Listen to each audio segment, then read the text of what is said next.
pada 6 Juni 1901 di Surabaya, Jawa Timur. Dengan nama kecilnya Kusno Susradiharjo dan wafat pada 21 Juni 1970 di Jakarta. Soekarno adalah putra dari pasangan Raden Swekemir Susradiharjo dan Ida Ayu Nyoman. Aku adalah Soekarno. Kalian memanggilku Bung Karno. Aku ingin membuat negara ini merdeka. Memiliki kemandirian itu lebih baik. Bantulah aku membuatnya menjadi kenyataan. Kusno Susradiharjo. Tahukah kalian siapa dia? Dia adalah pendiri dari negara kita.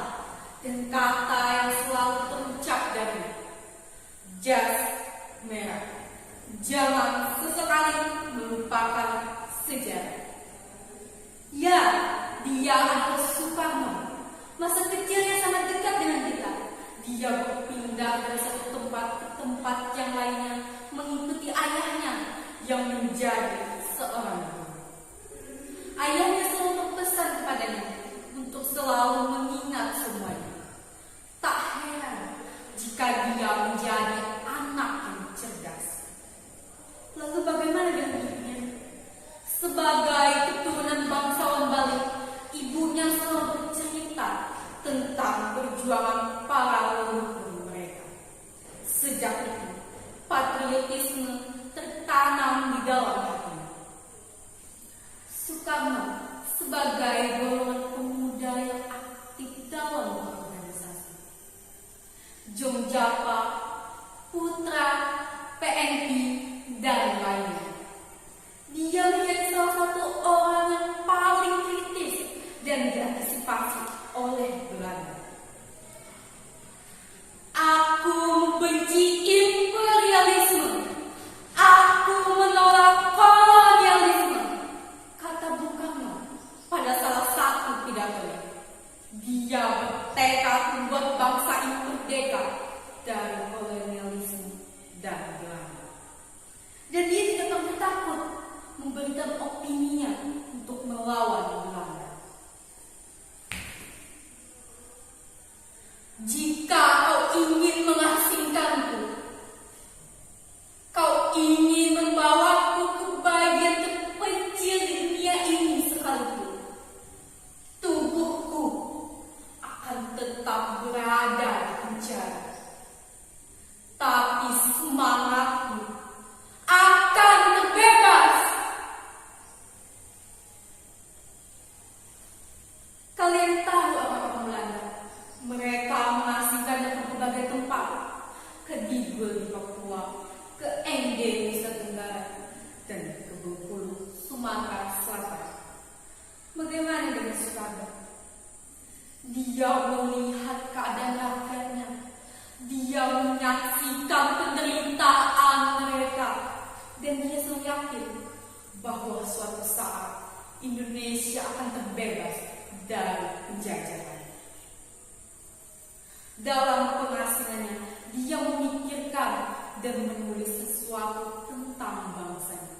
Dan tidak hanya itu. Saat dia berada di Bengkulu, dia bertemu dengan seorang putri cantik dan salah satu pimpinan di Bengkulu. Siapakah namanya? Namanya adalah Fatmawati.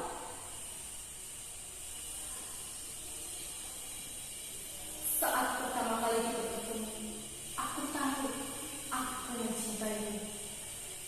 Tapi ini tidak benar. Kamu masih muda, sedangkan aku sudah beristri. Tapi aku tidak dapat membohongi segala perasaanku untuk gadis spesial seperti dirimu. Oh Fatmawati bin Hasan, maukah kau menjadi milikku?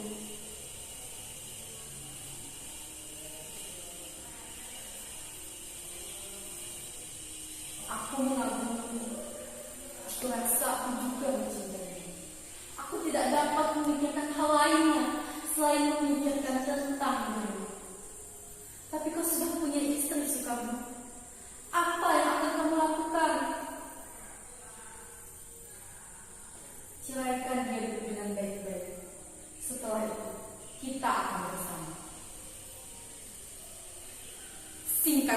ketika Soekarno menikah dengan Fatmawati, dia selalu berada di sampingnya. Tidak hanya secara fisik, tapi juga secara nyata.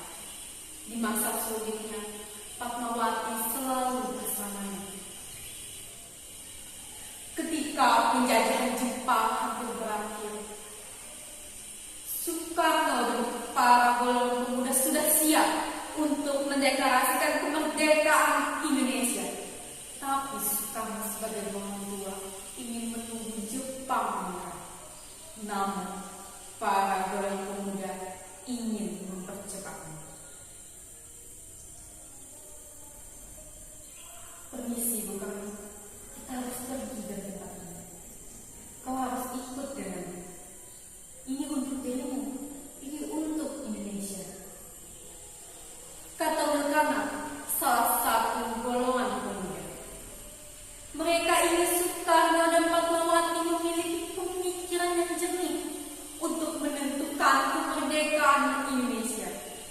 Hingga mereka membawa Soekarno dan Fatmawati pada 15 Agustus 1945 ke Rangas Jember. Mereka semua setuju untuk mendeklarasikan kemerdekaan Indonesia pada 17 Agustus 1945.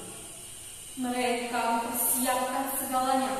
Saya dimilih mengetik teks proklamasi dan yang lainnya menyampaikan pesan pada seluruh pimpinan di Indonesia tentang persiapan.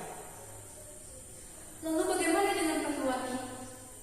Dia mempersiapkan bendera kita, bendera merah dan putih. Dia menjadi bendera merah dan putih menjadi satu.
Di Jalan Pengangsaan nomor 56, Jumat 17 Agustus 1945 pada pukul 10.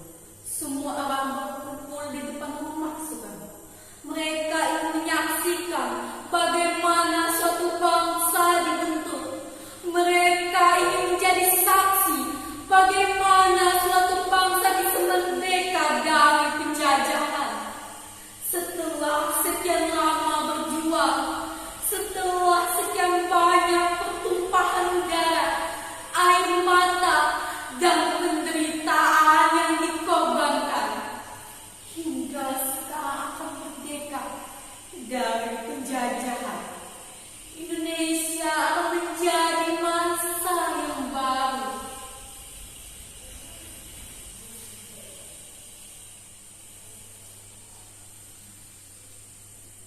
Proklamasi kami, bangsa Indonesia, dengan ini menyatakan kemerdekaan Indonesia.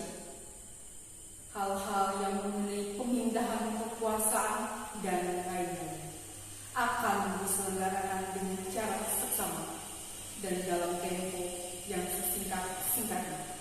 Jakarta, 17 Agustus 1945, atas nama bangsa Indonesia, Soekarno Hatta.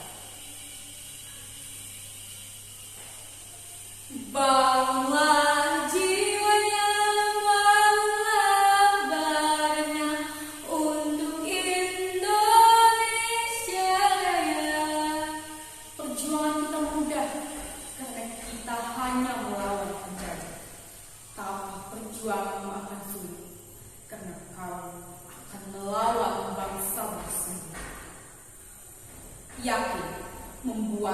segalanya menjadi